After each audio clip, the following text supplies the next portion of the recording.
Imagine being left thousands of dollars out of pocket and without a roof over your head. Well, that's exactly what's happened to these customers after a tiny house business went belly up. I never would have expected to hand over $14,000 and just have nothing. We've spoken to a lot of your customers who say they've bought tiny homes from you and you've left them thousands of dollars out of pocket. Is there anything you'd like to say to them? No, nothing at all, thank you.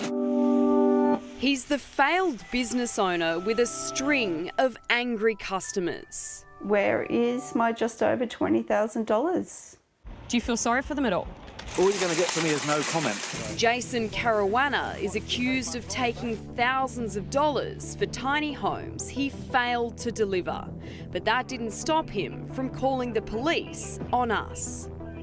They invested their life savings into a tiny home to call their own. Some customers paying the full amount up front, others signing rent-to-own contracts. Where is the money though? While another forked out thousands of dollars for this unfinished pod. It's all gone down underneath and down the sides here as well. It was a really great looking little tiny home with lots of features, solar power. It was a good deal. Natalie Kellett signed a 3-year rent-to-own contract with Jason's company Technopods, with plans to put her tiny home on this block of land on the outskirts of Melbourne. I've got photos of the tiny house we were looking forward to, the interior, the exterior. The single mum paid a $15,000 deposit in July and was assured the home would be delivered in October last year. It was a really great way to get started owning an asset, a property. I would have owned it in 3 years. Jason Caruana founded the parent company of Technopods Amphibia Engineering in 2015. Here he is spruiking the concept early last year. They can take the granny flat from their parents' place, relocate it, modify it. But for customers like Natalie, the promised delivery date came and went, instead receiving an email from Jason. We have invested several $100,000 into this project and are now at the stage where we require additional finances to release the last few pods. All pods have been built at our major supplier's premises, and it is the account we have with them we need to settle prior to the release of any further pods. At 2 o'clock in the morning, I was sitting up, worried about where we were going to live.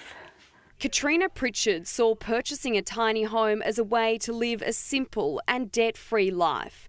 She too handed over thousands of dollars and months later had nothing to show for it. Then we were given a little bit of hope again by Jason that he potentially had financing lined up. That didn't eventuate. He doesn't answer his phone anymore. He hasn't responded to several of my emails. With customers left wanting answers, we decided to track Jason down. You've taken a lot of money from them.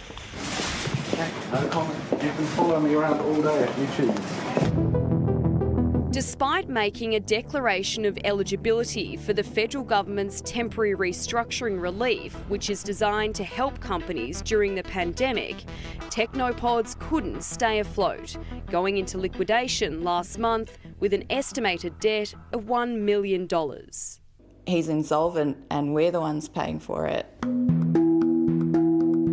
It's not just customers who have been burnt by Amphibia's collapse. Suppliers and contractors say they too haven't been paid by Jason.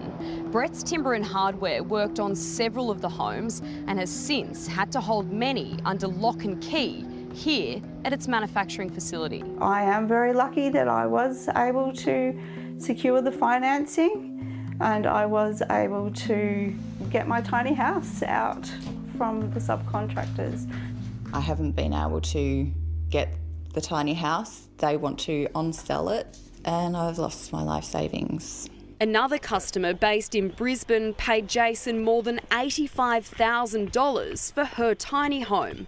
Not only was the delivery date delayed, the woman was forced to organise a tow truck to remove it from Jason's warehouse, but the home was incomplete.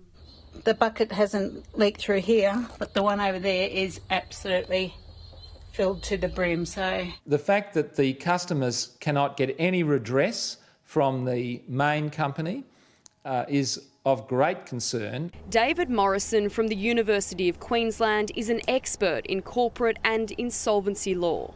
Not paying bills when they fall due, not delivering on promises made to customers, not answering calls. To me, all of that sounds like someone who has no intention of paying their debts. Jason is now also in a civil dispute with his landlord after signing a lease with the owner of this hinterland retreat. He claims Jason owes him more than $150,000 in rent. We were invited onto the property in northern New South Wales to get footage by the landlord, who doesn't want to be identified for legal reasons. While we were there, Jason approached us. I've just spoken to my lawyers. They've basically said to ask you to move on. Jason has just called the police on us and asked us to leave the property, but he's since moved his car in the middle of the driveway. So it's going to be pretty hard for us to leave. So he has moved his car now? Sure. He should not be allowed to get away with this. We need that money back. And we've been told at least 10 other customers have also been caught up in the company's collapse.